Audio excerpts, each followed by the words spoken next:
नमस्कार साथियों, आप सभी का स्वागत है आपके अपने यूट्यूब चैनल नौकरी एस्पिरेंट में। तो साथियों, कैसे हैं आप सभी? उम्मीद करता हूँ सभी अच्छे होंगे, सबकी स्टडी अच्छे से चल रही होगी। तो आज की जो हमारी क्लास है वो साइंस स्कोर बूस्टर डोज में विज्ञान सीरीज में हमारी कौन सी क्लास है? पहली क्लास है। इस क्लास के अंदर हम बायोलॉजी, फिजिक्स और केमिस्ट्री तीनों ही सब्जेक्ट के क्वेश्चन को डिस्कस करेंगे, जो कि आपके एग्जाम पॉइंट से बहुत ही इंपॉर्टेंट रहने वाले हैं। इस पूरी सीरीज में हम प्रीवियस ईयर के 2500 प्लस क्वेश्चन डिस्कस करने वाले हैं, जो आपके एग्जाम के हिसाब से महत्वपूर्ण रहेंगे। तो सभी साथी क्लास के साथ बने रहेंगे, कोई भी साथी वीडियो को स्किप नहीं करेगा, क्योंकि अब की बार नौकरी पक्की करनी है और जिक्के में हमें पूरे के पूरे नंबर करने हैं। ठीक है, तो आज की जो क्लास में हम सामान्य विज्ञान में 40 क्वेश्चन क्या करेंगे, इंपॉर्टेंट एमएसक्यू क्वेश्चन डिस्कस करेंगे, जो आपके एग्जाम पॉइंट से बहुत इंपॉर्टेंट होने वाले हैं। एसएससी के लिए फ्री टेस्ट देने के लिए आप प्ले स्टोर से नौकरी एस्पिरेंट ऐप को डाउनलोड कर सकते हैं। देखिए, आगामी जो एग्जाम होने वाले हैं, सीजीएल, सीएचएसएल, एमटीएस, रेलवे, जो भी एग्जाम है आपका, सभी के हिसाब के लिए आप प्ले स्टोर से वीकली टेस्ट लगा सकते हैं, साथ में डेली टेस्ट भी लगा सकते हैं। सब्जेक्ट वाइज मैथ के टेस्ट हो गए, रीजनिंग के, जनरल अवेयरनेस के, साइंस के सब्जेक्ट के टेस्ट हो गए, तो आप लगा सकते हैं। तो ये आप सभी साथी जो एसएससी के एग्जाम की तैयारी कर रहे हैं, रेलवे एग्जाम की तैयारी कर रहे हैं, सभी साथी एक बार विजिट जरूर कीजिएगा प्ले स्टोर से नौकरी एस्पिरेंट डाउनलोड करने के बाद। यदि आप न्यू हैं और एसएससी एग्जाम की तैयारी कर रहे हैं, तो सभी साथी चैनल को सब्सक्राइब कर लेंगे, साथ में बेल आइकन पे प्रेस कर लेंगे। साथ में आप फ्री टेस्ट पीडीएफ और नोट्स के लिए आप हमारी वेबसाइट पे विजिट कर सकते हैं। हमारी वेबसाइट www.naukriaspirant.com, यहाँ से विजिट करके आप एसएससी के एग्जाम संबंधी सीजीएल, सीएसएसएल और एमटीएस के जो पीडीएफ नोट्स हैं वो यहाँ से डाउनलोड कर सकते हैं। तो सभी साथी फटाफट से एक बार वीडियो का लिंक को शेयर कर देंगे अपने दोस्तों में, और फटाफट से जितने भी साथी जुड़े हुए हैं एक बार वीडियो को लाइक कर लेंगे। जितने भी साथी हैं फटाफट से करें, ताकि हम आगामी जो question first one by one एक एक क्वेश्चन को डिस्कस करेंगे। आप सभी को आंसर करना है कमेंट के माध्यम से। ठीक है, तो चलिए स्टार्ट करते हैं। फर्स्ट क्वेश्चन है आपकी स्क्रीन पे, ये रहा। आप सभी को कमेंट में आंसर करना है कि इसका आंसर क्या रहेगा। देखिए, मानव शरीर की सबसे छोटी अंतःस्रावी ग्रंथि कौन सी है? तो आपको बताना है इसका राइट आंसर क्या हो जाएगा। फटाफट से आपको आंसर करना है। ठीक है, जल्दी करिए फटाफट से आंसर, इसका राइट आंसर क्या होगा। तो क्वेश्चन फर्स्ट का जो राइट आंसर आपको 5 सेकंड के अंदर आंसर करना है। मानव शरीर की सबसे छोटी अंतःस्रावी ग्रंथि बतानी है भैया आपको। तो इसका जो राइट आंसर क्या हो जाएगा, पिनियल। पिनियल क्या हो जाएगा, इसका राइट आंसर हो जाएगा। देखिए, जो पिनियल जो ग्रंथि है, ये मानव शरीर की क्या है, सबसे छोटी अंतःस्रावी ग्रंथि है। ठीक है, जो कहाँ कहाँ स्थित है भाई ये, तो ये कहाँ स्थित होती है, मस्तिष्क के अंदर स्थित होती है। और क्या करती है ये, मेलाटोनिक जो हार्मोन का क्या है, स्त्राव करती है। इसका क्या काम होता है, जो नींद जगाने के चक्कर को क्या करती है, नियंत्रित करती है। आया भाई समझ में? तो इसका जो राइट आंसर क्या हो जाएगा, पीनियल अंतस्तावी ग्रंथि, यानी कि सबसे छोटी ग्रंथि। क्वेश्चन सेकंड का आंसर करें भाई, निम्नलिखित में से कौन सा कार्य मेडुल्ला ओब्लागेटा द्वारा नियंत्रित नहीं है?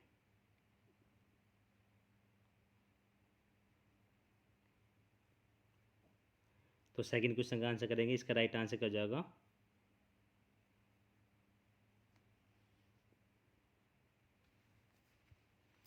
तो इसका राइट आंसर क्या हो जाएगा भाई, सभी आंसर करेंगे। नियंत्रित नहीं पूछा है, तो इसका राइट आंसर होगा ताली बजाना। देखिए ये क्या होता है, देखिए जो मेडुला जो ओब्लोगेंटा है ना, ये क्या होता है, एक अनच्छी क्रिया है, जैसे कि छींकना, उल्टी करना और खांसी को क्या करता है, ये नियंत्रित करता है। जबकि ताली बजाना क्या है, एक इच्छी क्रिया में आता है। ठीक है, और ये जो मस्तिष्क के कोर्टेक्स द्वारा क्या होती है, नियंत्रित होती है। इसलिए नहीं पूछा है तो ताली बजाना, और हाँ होता नियंत्रित होता तो छींकना, उल्टी करना और खांसना क्या होता है, ये एक इसका पार्ट हो जाता, किसला, मेडुल्ला ओब्लोगेटा का एक अनिच्छिक क्रिया का पार्ट हो जाता। ठीक है, आगे चलते हैं तीसरे क्वेश्चन तक। तीसरा है हमारा, स्वैच्छिक क्रियाओं की शुद्धता और शरीर की मुद्रा और संतुलन बनाए रखने के लिए उत्तरदायी है। कौन उत्तरदायी है भाई, फटाफट से आंसर करेंगे सभी जितने भी साथी है।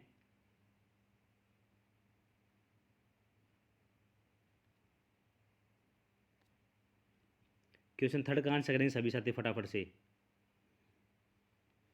क्वेश्चन तीसरे का राइट आंसर क्या हो जाएगा भाई,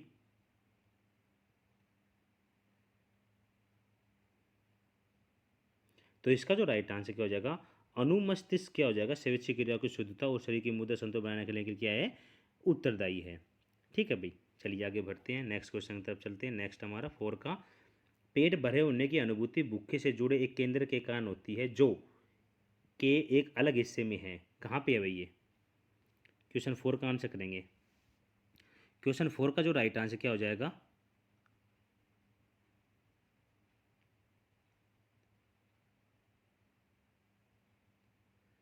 तो इसका जो राइट आंसर क्या हो जाएगा, कौन से हिस्से में है ये मस्तिष्क के,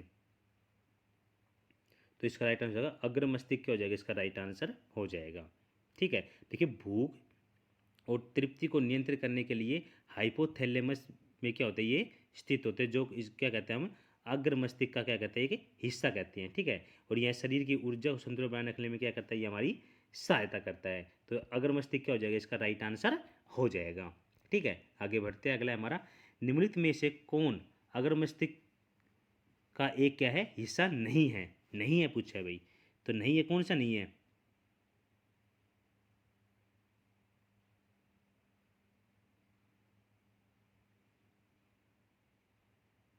तो इसका जो राइट आंसर हो जाएगा, तो इसका राइट आंसर कौन क्या हो जाएगा, अग्र मस्तिष्क का हिस्सा नहीं है, कौन सा नहीं है, मेडुल्ला मज्जा नहीं है। ठीक है, ये कौन सा नहीं है, अग्र मस्तिष्क का हिस्सा नहीं, तो किसका कौन सा मस्तिष्क का हिस्सा है, तो ये पृष्ठ मस्तिष्क का क्या है, भाग है।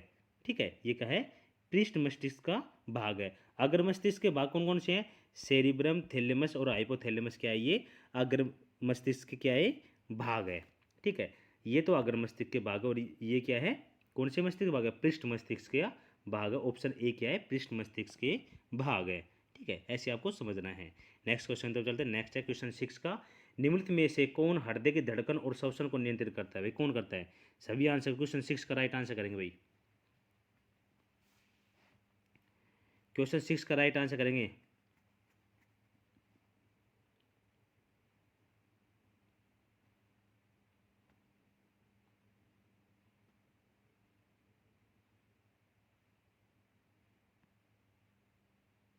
तो कौन करता है भाई ये, तो कौन करता है, मेडुल्ला ओब्लोंगेटा क्या हो जाएगा, मेडुल्ला क्या हो जाएगा, इसका राइट आंसर हो जाएगा, क्योंकि ये सारी क्या है, ये अनैच्छिक क्रिया है। ठीक है, अनैच्छिक क्रिया है, तो इसको कौन नियंत्रित करेगा, मेडुल्ला ओब्लोंगेटा नियंत्रित करेगा, क्योंकि हृदय गति, श्वसन, रक्तचाप, ये सारी क्या है, एक अनैच्छिक क्रियाएं क्या करता है, ये नियंत्रित करता है। ठीक है, आगे बढ़ते हैं। अगला क्वेश्चन हमारा 7 का बताएंगे भाई, केंद्रीय तंत्रिका तंत्र में शामिल है, सभी फटाफट से आंसर, क्वेश्चन 7 का राइट आंसर करेंगे सभी। क्वेश्चन 7 का जो राइट आंसर क्या हो जाएगा,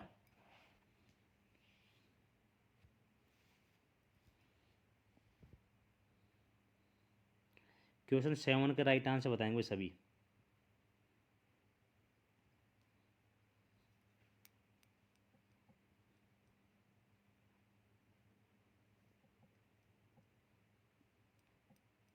सभी आंसर करेंगे फटाफट से बिना किसी देरी के, जितने भी साथी जुड़े हैं फटाफट से आंसर करेंगे भाई, सभी साथी फटाफट से आंसर करेंगे। बहुत साथी आंसर नहीं कर रहे भाई, आप सभी आंसर करेंगे, जितने भी साथी जुड़े हो ना, सभी को आंसर करना है। ठीक है, सभी को आंसर करना है। तो क्वेश्चन 7 का जो राइट आंसर क्या हो जाएगा, मस्तिष्क और मेरुदंड क्या हो जाएगा, इसका राइट आंसर हो जाएगा। ऑप्शन सी क्या है, इसका राइट आंसर है। ठीक है भाई, आगे चलते हैं नेक्स्ट क्वेश्चन तक। नेक्स्ट हमारा क्वेश्चन 8 का, मानव शरीर का कौन सा अंग जापानी एनसीफेलिटिस से प्रभावित होता है भाई, क्वेश्चन 8 का आंसर करेंगे भाई।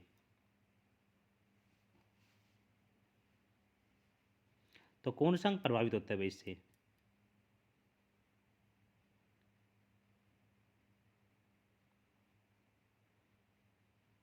तो कौन सा अंग प्रभावित होता है भाई, तो इसका कौन सा अंग प्रभावित होता है, मस्तिष्क क्या होता है, इसका अंग प्रभावित होता है। ऑप्शन ए क्या हो जाएगा, इसका राइट आंसर हो जाएगा। देखिए जो ये जापानी जो एनसेफेलिटिस है, ये क्या है कि एक प्रकार का वायरल संक्रमण है, जो मुख्यतः कौन से भागों में प्रभावित करता है ये, तो ये मस्तिष्क वाले भाग को क्या करता है, मुख्यतः प्रभावित करता है। इसमें क्या होता है, ये मस्तिष्क में क्या करता है, सूजन पैदा कर देता है। ठीक है, जो क्या हो जाता है, जानलेवा हो जाता है। ठीक है, तो ये मस्तिष्क को क्या करता है, प्रभावित करता है। तो ऑप्शन ए क्या हो जाएगा, इसका राइट आंसर हो जाएगा। चलिए आगे बढ़ते हैं अगले क्वेश्चन तक। अगला हमारा, निम्नलिखित में से कौन मस्तिष्क के साथ केंद्रीय तंत्रिका का निर्माण करता है, क्वेश्चन 9 का आंसर करेंगे सभी, क्वेश्चन 9 का सभी साथी फटाफट से आंसर करें क्वेश्चन 9 का।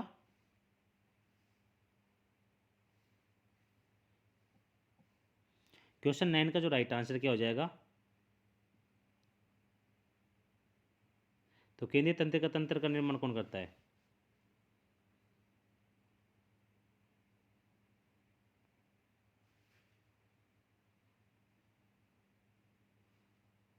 तो क्वेश्चन 9 का जो राइट आंसर क्या हो जाएगा?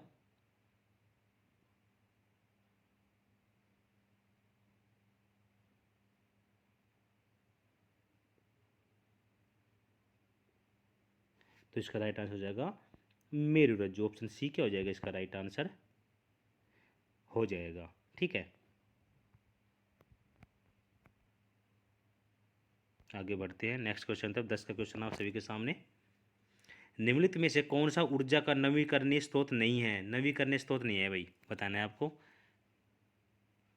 नवीकरणीय स्रोत नहीं है। क्वेश्चन 10 का आंसर करेंगे भाई। क्वेश्चन 10 का राइट आंसर करेंगे वैसे फटाफट से।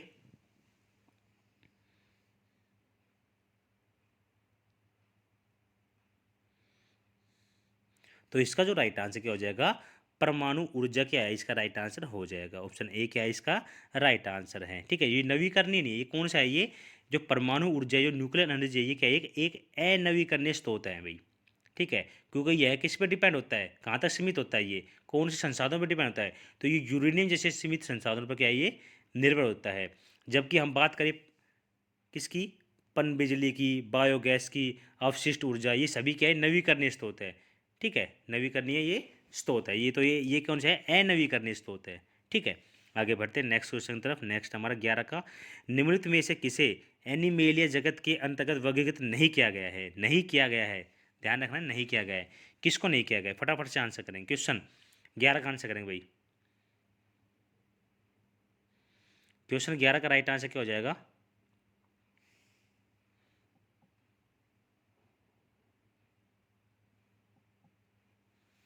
तो इसका जो राइट आंसर क्या हो जाएगा? प्रोटोजोवा क्या हो जाएगा इसका राइट आंसर हो जाएगा। ऑप्शन बी क्या है भाई इसका करेक्ट आंसर। फटाफट से आंसर करेंगे सभी साथी बिना किसी देरी के।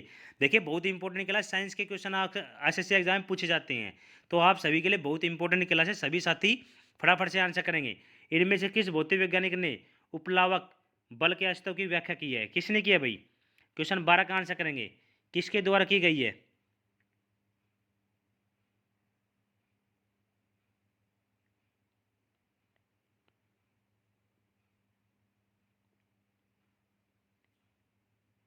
क्वेश्चन 12 का राइट आंसर करेंगे।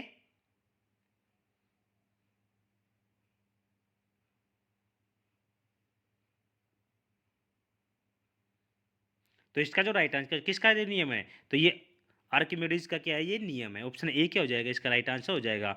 जो आर्किमिडीज का जो सिद्धांत है, ये क्या कहता है? तो यह सिद्ध करता है जब हम कोई वस्तु को द्रव में क्या कहते हैं, डबोई जाती है ना, तो वह उतना बल अनुभव करती है जितना उसके द्वारा विस्थापित द्रव का भार होता है। ठीक है, ये तो ये सिद्धांत किसका? ये आर्किमिडीज का सिद्धांत है। ठीक है, नेक्स्ट चलते हैं नेक्स्ट क्वेश्चन की तरफ। नेक्स्ट हमारा 13 का। ले मार्क के अनुसार विकास का कारण है भाई। तो क्या कारण है भाई? क्वेश्चन 13 का आंसर करें भाई। क्वेश्चन 13 का राइट आंसर करेंगे सभी साथी फटाफट से। क्वेश्चन 13 का जो राइट आंसर क्या हो जाएगा? सभी साथी आंसर करेंगे क्वेश्चन 13 का, फटाफट से आंसर करेंगे। जितने भी साथी जुड़े फटाफट, जितने भी साथी जुड़े फटाफट से एक बार वीडियो को लाइक करेंगे। सभी साथी वीडियो को लाइक करेंगे, सभी एक बार लाइक कर देंगे वीडियो को, और सभी कमेंट के माध्यम से आंसर करेंगे। क्वेश्चन 13 का राइट आंसर करेंगे सभी। तो इसका जो राइट आंसर क्या हो जाएगा? ऑप्शन ए अधिकृत गुणों को विरासत और प्राकृतिक चयन क्या हो जाएगा? इसका राइट आंसर हो जाएगा। ऑप्शन ए क्या है इसका करेक्ट आंसर है। चलिए आगे बढ़ते हैं, अगला है। फटाफट से क्वेश्चन को क्या करेंगे? डिस्कस करेंगे। कोशिकाओं संबंधित निम्नलिखित पदों पर विचार करना है भाई। क्वेश्चन 14 का आंसर करेंगे सभी। क्वेश्चन 14 का राइट आंसर करेंगे सभी साथी। तो क्वेश्चन 14 का जो राइट आंसर क्या हो जाएगा?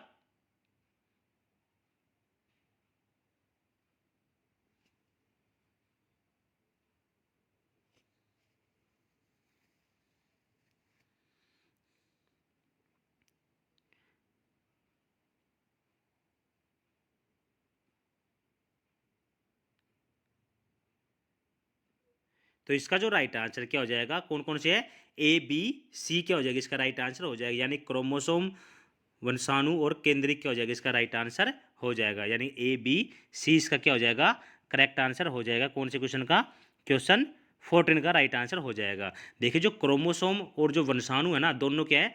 नाभिक में पाए जाते हैं। ठीक है, और यदि हम को केंद्रिक की बात करें तो ये कौन से में? नाभिक से संबंधित है। ये भी क्या है? न्यूक्लियस में पाया जाता है। ठीक है, केंद्रीय पाया जाता है। ठीक है, आगे बढ़ते हैं क्वेश्चन 15 के आंसर। भारत के राष्ट्रीय पक्षी का वैज्ञानिक नाम क्या है भाई?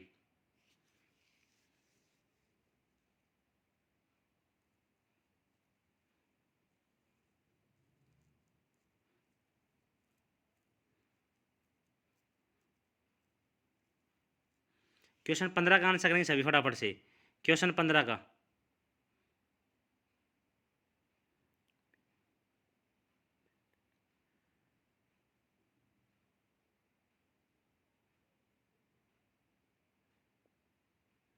तो इसका जो राइट आंसर क्या है ना भाई, वैज्ञानिक नाम क्या है? जो मोर का जो वैज्ञानिक नाम वो बताना है आपको। मोर, राष्ट्रीय पक्षी को ना मोर, तो मोर का वैज्ञानिक नाम क्या हो जाएगा?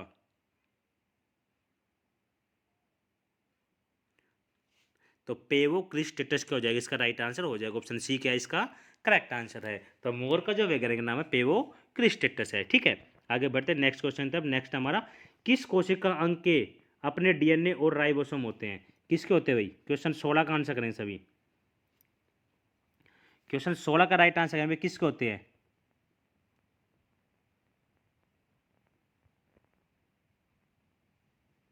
तो क्वेश्चन 16 का आंसर करेंगे सभी फटाफट से।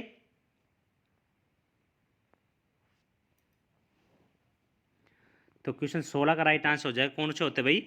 माइटोकॉन्ड्रिया और प्लास्टिड क्या होता है? इसका राइट आंसर हो जाएगा ऑप्शन बी, क्या है इसके करेक्ट आंसर है। देखिए जो माइटोकॉन्ड्रिया और प्लास्टिड्स है, ये एक ऐसे कोशिकांग होते हैं जो जिनमें क्या होता है, स्वतंत्र डीएनए और राइबोसोम पाए जाते हैं। ठीक है, ये क्या करते हैं, ये स्वयं प्रोटीन संश्लेषित कर सकते हैं।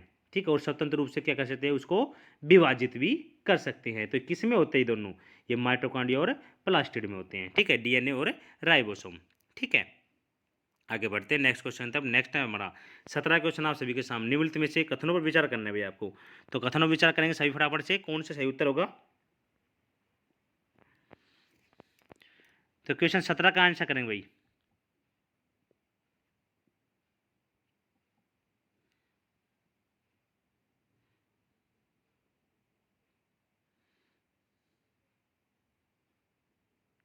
तो पहला स्टेटमेंट हमारा, यूकेरियोटिक कोशिकाएं बिना केंद्रक वाली कोशिका जो एकल कोशिका वाले जीवों में पाई जाती है। सेकंड है, प्रोकैरियोटिक कोशिकाएं वे कोशिका होती है जिनमें केंद्रक होता है, वे मुख्य रूप से बहुकोषीय जीवों में पाई जाती है। तो आपको बताना ये दोनों स्टेटमेंट सही है या गलत है, या एक सही है या दो सही है, कौन सी वजह से बताएंगे फटाफट से आंसर करेंगे।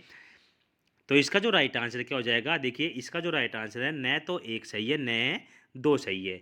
देखिए जो यूकेरियोटिक होता है कोशिका होता है, ये क्या होता है, सुसंगठित, इसका क्या होता है, केंद्रक होता है। ठीक है, ठीक है, और जबकि बिना केंद्रक वाली कोशिका कौन सी होती है, प्रोकैरियोटिक क्या होती है, ये बिना केंद्रक वाली क्या होती है, कोशिका होती है। ठीक है, कथन सेकंड की बात करें तो कथन सेकंड क्या कहता है, ये क्या कहता है, इसमें कोशिकाएं वे कोशिका होती है जो केंद्रक होता है। तो इसमें क्या होता है, जो प्रोकैरियोटिक कोशिका होते हैं, तो इसमें क्या होता है, केंद्रक नहीं होता है भाई। ठीक है, ये क्या है, एक कोशिका जीव है। तो ये बहुकोशिका जो क्या है, एक कोशिका जीव है, और इसमें केंद्रक नहीं होता है। स्टेटमेंट ये क्या हो जाएगा, इसके राइट आंसर हो जाएगा। अगर इसमें बात करें तो बिना केंद्रक की बात करें तो इसमें क्या होगा, सुसंगठित क्या होता है, केंद्रक होता है। ठीक है, आगे बढ़ते हैं नेक्स्ट क्वेश्चन की तरफ। 18 क्वेश्चन आप सभी के सामने। जड़त्व के संबंध में निम्नलिखित में से कौन सा कथन सही है? जड़त्व के संबंध में बताना है भाई, निम्नलिखित में से जो कथन है वो कौन सा सही है। तो पहला जो कथन है वो क्या है, जड़ता किसी वस्तु गति या आराम की स्थिति में परिवर्तन का विरोध करने में प्राकृतिक प्रवृत्ति है। सेकंड है, किसी वस्तु का द्रव्यमान उसकी जड़ता का माप है। तो 18 का आंसर करेंगे सभी।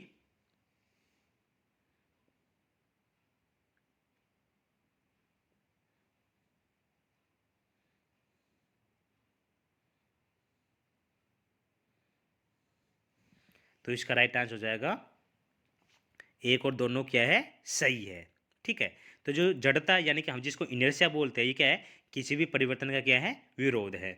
ठीक है, परिवर्तन का क्या है, विरोध है। अगर हम कथन टू की बात करें तो जो द्रव्यमान होता है ना, वो सीधे क्या होता है, जड़ता के उसके मास पर निर्भर होता है भाई। किस पर निर्भर होता है, मास पर निर्भर होता है। किसी वस्तु का द्रव्यमान उसकी जड़ता पर यानी इनर्शिया पे क्या होता है, निर्भर होता है। तो कथन एक भी सही है, कथन पहला और दोनों क्या है, सही है। चलिए आगे बढ़ते हैं, अगला क्वेश्चन हमारा, निम्नलिखित में से कौन सा कार्बन का संयुक्त रूप नहीं है? संयुक्त रूप नहीं है, कौन सा नहीं है भाई कार्बन का संयुक्त रूप? 19 का आंसर करें, क्वेश्चन 19 का।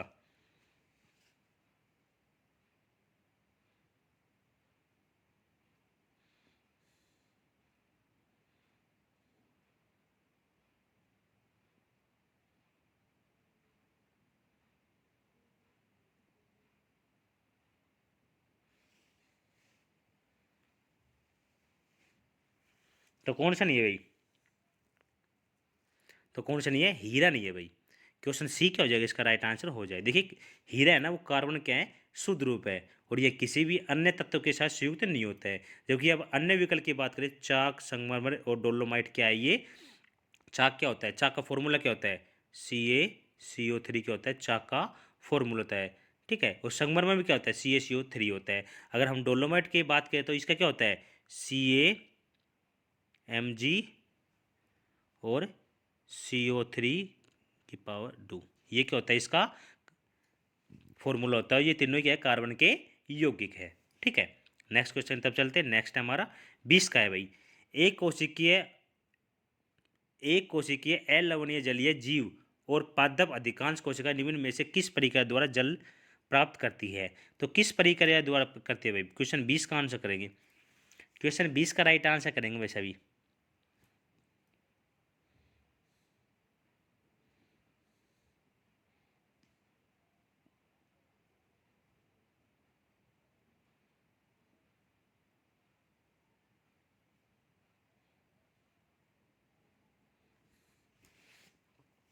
तो इसका जो राइट आंसर क्या हो जाएगा भाई? सभी आंसर करेंगे। तो इसका राइट आंसर ओस्मोसिस परासरण क्या हो जाएगा? इसका राइट आंसर हो जाएगा ऑप्शन बी क्या है? इसका राइट आंसर हो जाए। अगर हम ओस्मोसिस की प्रक्रिया की बात करें तो इसमें क्या होता है? इसमें होता है जो उच्च जल का उच्च सांद्रता से क्या होता है? निम्न सांद्रता वाले क्षेत्र की ओर क्या करते हैं? अर्धपराग में झिल्ली के माध्यम से क्या करते हैं? ये प्रभावित होता है। यही प्रक्रिया क्या है? पौधों में और किस में होती है? एक कोशिका जीवों में जल ग्रहण का मुख्य क्या है? ये तरीका होता है। कौन सा? ओस्मोसिस के द्वारा। ठीक है, तो ऑप्शन बी क्या हो जाएगा? इसका राइट आंसर हो जाएगा। चलिए आगे बढ़ते हैं। अगला क्वेश्चन हमारा देखिए, आप यदि आप एसएससी एग्जाम की तैयारी कर रहे हैं ना, तो आप हमारी वेबसाइट से विजिट कर सकते हैं। हमारी वेबसाइट www.nogrespan.com। यहाँ से आप एसएससी के टॉपिक वाइज क्वेश्चन के क्या कर सकते हैं? यहाँ पे पीडीएफ के माध्यम से रीड कर सकते हैं। साथ ही फ्री टेस्ट और नोट्स के लिए आप प्ले स्टोर से नौकरी एस्पिरेंट को ऐप को भी डाउनलोड कर सकते हैं। तो सभी साथी यहाँ से डेली टेस्ट के साथ साथ वीकली टेस्ट भी दे सकते हैं। तो आप सभी एक बार नौकरी एस्पिरेंट ऐप को डाउनलोड करके यहाँ से टेस्ट दे सककर अपनी स्टडी को इम्प्रूव कर सकते हैं। ठीक है, तो एक बार विजिट जरूर कीजिएगा क्लास के बाद। नेक्स्ट करते हैं। नेक्स्ट क्वेश्चन हमारा क्वेश्चन 21 का है। आधुनिक आवर्त सारणी के उस भाग का नाम बताइए जिसमें सभी तत्व गैस से है भाई। सभी तत्व क्या है? गैस है। तो कौन सा भाग है भाई? पीरियोडिक टेबल का वो बताना जिसमें सभी गैस है भाई। क्वेश्चन 21 का आंसर करेंगे। क्वेश्चन 21 का राइट आंसर करें भाई। क्वेश्चन 21 का राइट आंसर कौन सा भाग है भाई? तो कौन सा है भाई?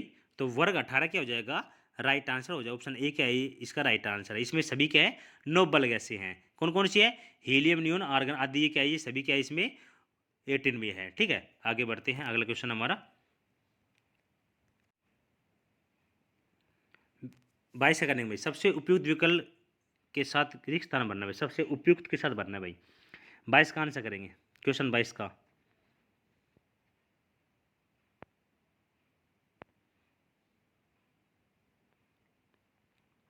एक ध्वनि का तारतम्य उसके पर निर्भर करता है। किस पर निर्भर करता है? किस पर निर्भर करता है? फटाफट से आंसर करेंगे भाई, फटाफट से कम सब मैक्सिमम क्वेश्चन डिस्कस करने, ज़्यादा ज़्यादा समय नहीं लगाना है हमको। तो 22 का आंसर करेंगे ताकि कम से कम समय में ये 40 क्वेश्चन हम डिस्कस कर सके। तो 22 का जो राइट आंसर का जो आवर्ती पर निर्भर करता है भाई। किस पर करता है? आवर्ती। ध्वनि की जो तीव्रता या पिच है उसकी किस पर निर्भर करती है? आवर्ती यानी फ्रीक्वेंसी पर निर्भर करती है। उच्च आवर्ती ध्वनि क्या होती है? अधिक तीखी होती है। ठीक है, तो किस पे होती है? आवर्ती। ऑप्शन ए क्या रहेगा? इसका राइट आंसर हो जाएगा। फटाफट से आंसर करेंगे भाई। अगला बताएंगे। विद्युत क्षेत्र की तीव्रता 1 है, क्या है भाई? फटाफट से आंसर करेंगे। 23 का आंसर करेंगे सभी। क्वेश्चन 23 का राइट आंसर करेंगे। क्वेश्चन 23 का राइट आंसर करेंगे वैसे ही फटाफट से।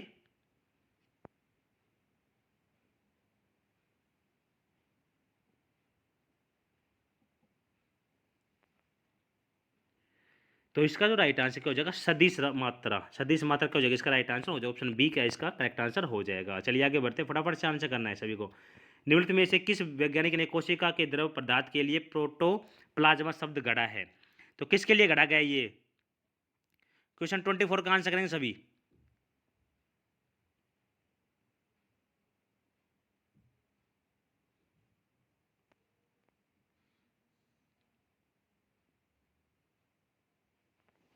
तो ये प्रोटोप्लाज्मा शब्द का प्रयोग है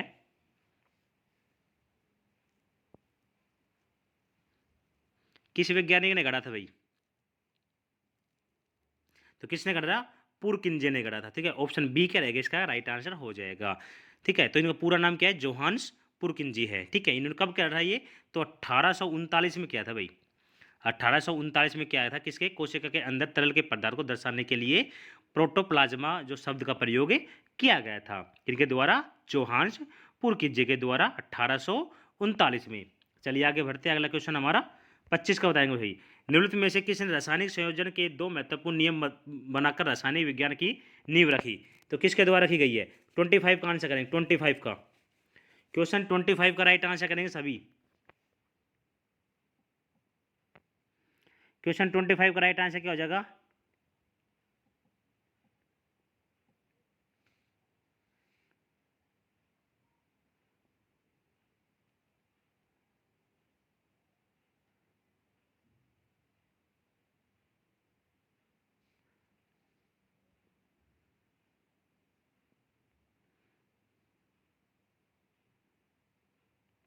तो इसका राइट आंसर ऑप्शन डी क्या हो जाएगा? इसका राइट आंसर हो जाएगा एंटोनी एल लैवोइसियर क्या हो जाएगा? इसका राइट आंसर हो जाएगा। चलिए आगे बढ़ते हैं। अगला क्वेश्चन 26 का।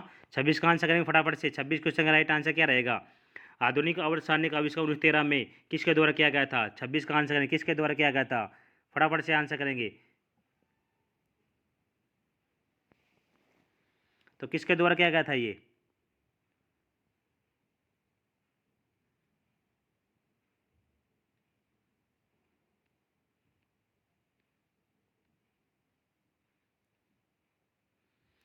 तो 26 का जो राइट आंसर का जगह हेनरी मोसले ने 1913 में क्या किया था? इस आवर्त सारणी का क्या किया था?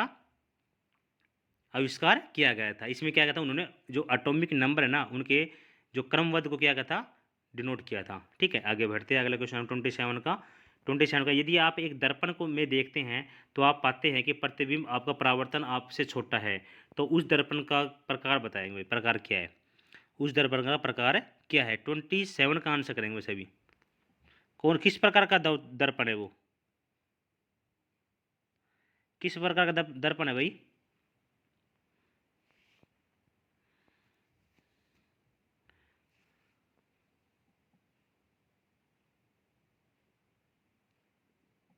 तो इसका राइट आंसर हो जाएगा 27 का ऑप्शन डी क्या हो जाएगा? इसका करेक्ट आंसर हो जाएगा। चलिए आगे बढ़ते हैं। अगला क्वेश्चन हमारा, एक सामान्य मनुष्य में कितने लिंग गुणसूत्र होते हुए कितने होते हैं? 28 का आंसर करेंगे भाई। 28 का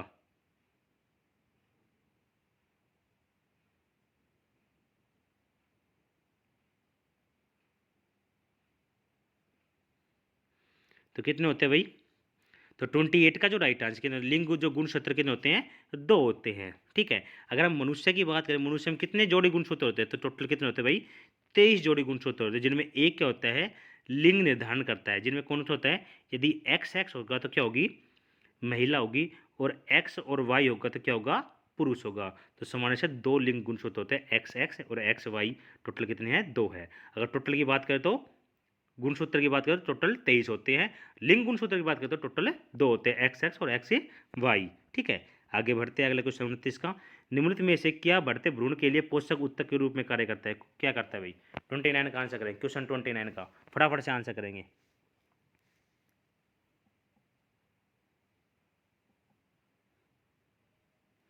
तो 29 का जो राइट आंसर क्या हो जाएगा? फटाफट से आंसर करेंगे। तो भ्रूणपोष क्या हो जाएगा? इसका राइट आंसर हो जाएगा ऑप्शन सी क्या है? इसका राइट आंसर हो जाएगा।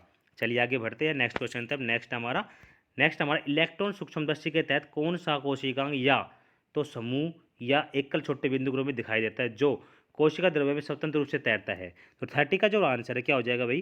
क्वेश्चन 30 का फटाफट से आंसर करना है। सभी साथी आंसर करें। क्वेश्चन 30 का राइट आंसर क्या हो जाएगा? तो इसका जो राइट आंसर क्या हो जाएगा? ऑप्शन बी राइबोसोम क्या हो जाएगा? इसका राइट आंसर हो जाएगा ऑप्शन बी क्या है? इसका करेक्ट आंसर हो जाएगा। चलिए आगे बढ़ते हैं। फ़ारेनहाइट पैमाने पर जल के क्वथनांक और हिमांक के बिल्लु जो हिमांक है वो बिल्कुल डिग्री अलग होते हैं। 31 का आंसर करेंगे।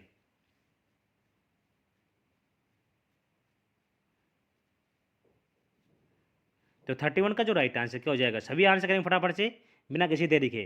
तो इसका जो राइट आंसर जो ऑप्शन ए 180 क्या हो जाएगा? इसका राइट आंसर हो जाएगा। सभी फटाफट से आंसर करेंगे। नेक्स्ट क्वेश्चन तब चलते नेक्स्ट है थायरोक्सिन के संश्लेषण के लिए निम्नलिखित में से क्या आवश्यक है? क्या आवश्यक है भाई? 32 का आंसर करेंगे। क्वेश्चन 32 का क्या आवश्यक है भाई?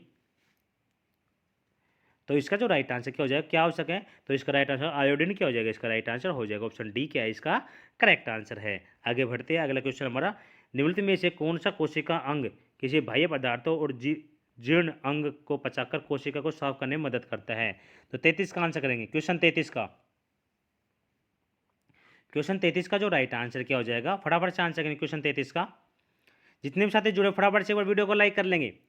सभी साथी एक बार वीडियो को लाइक कर लेंगे जितने भी जुड़े हुए हैं। तो 33 का भी आंसर करेंगे, सभी को आंसर करना है। तो ये क्वेश्चन जब भी याद होंगे हमको क्लास के अंदर ही इन क्वेश्चन को याद करना है। देखिए जहाँ मुझे जरूरत होगी वहाँ आपको एक्स्ट्रा बताया जाएगा और फटाफट से क्वेश्चन को डिस्कस भी किया जाएगा, ताकि कम से कम समय में 40 क्वेश्चन को डिस्कस किया सके। तो 33 का जो राइट आंसर क्या हो जाएगा? तो लाइसोसोम क्या हो जाएगा? इसका राइट आंसर हो जाएगा ऑप्शन सी क्या इसका करेक्ट आंसर है। चलिए आगे बढ़ते हैं, अगला क्वेश्चन हमारा, पौधों में तने या जड़ का घेरा किसके कारण बढ़ जाता है? किसके कारण बढ़ जाता है भाई? 34 का आंसर करेंगे।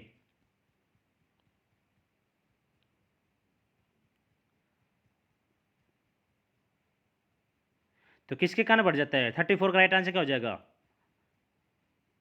तो इसका राइट आंसर होगा पार्श्व भीव ज्योतक क्या हो जाएगा? इसका राइट आंसर हो जाएगा ऑप्शन ए क्या इसका करेक्ट आंसर है। चलिए आगे बढ़ते हैं, अगला क्वेश्चन हमारा, के विकास का सिद्धांत हमें बताता है कि जीवन सरल से अधिक जटिल रूपों में कैसे विकसित हुआ? तो किसके द्वारा, किसके सिद्धांत के? सभी आंसर 35 का राइट आंसर करेंगे। तो विकास का जो सिद्धांत हमें पता है किसका, किस वैज्ञानिक का है ये, किसका सिद्धांत है भाई? 35 का आंसर करेंगे। किसका है 35 का? तो इसका राइट आंसर डार्विन। डार्विन के विकास सिद्धांत हमें बताता है कि जीवन सरल से अधिक जटिल रूपों में कैसे विकसित हुआ है। ठीक है, तो ऑप्शन ए क्या हो जाएगा? इसका राइट आंसर हो जाएगा। चलिए आगे बढ़ते हैं, 36 का है, निम्नलिखित में से किस धातु को मिट्टी के तेल में संग्रहित किया जाता है? कौन सी धातु किया जाता है भाई? 36 का आंसर करेंगे। कौन सी धातु किया जाता है भाई?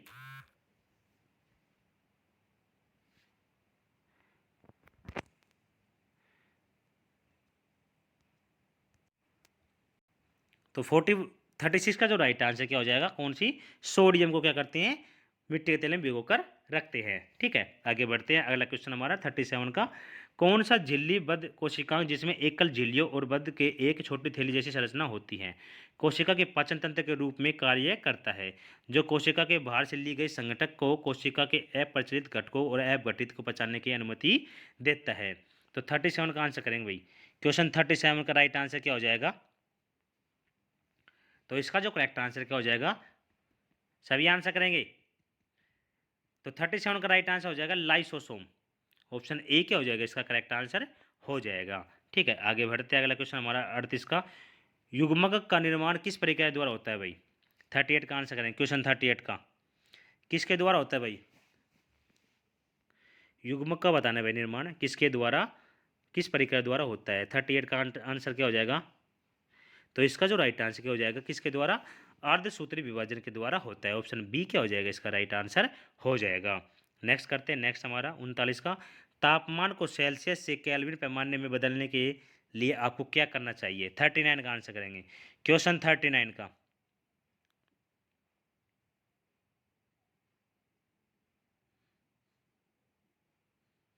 तो 39 का जो राइट आंसर क्या हो जाएगा? क्या करना चाहिए इसमें? तो दिए गए जो तापमान उसमें क्या जोड़ेंगे? 273 जोड़ देंगे। ठीक है, तो ऑप्शन बी क्या हो जाएगा? इसका राइट आंसर हो जाएगा। आज की क्लास का अंतिम क्वेश्चन आप सभी के सामने, सभी साथी फटाफट से आंसर करेंगे बिना किसी देरी के। कोशिका झिल्ली के निर्माण के लिए आवश्यक प्रोटीन और लिपिड का निर्माण निम्न द्वारा किया जाता है, तो किसके द्वारा किया जाता है? 40 का आंसर करेंगे। तो क्वेश्चन 40 का जो राइट आंसर क्या हो जाएगा?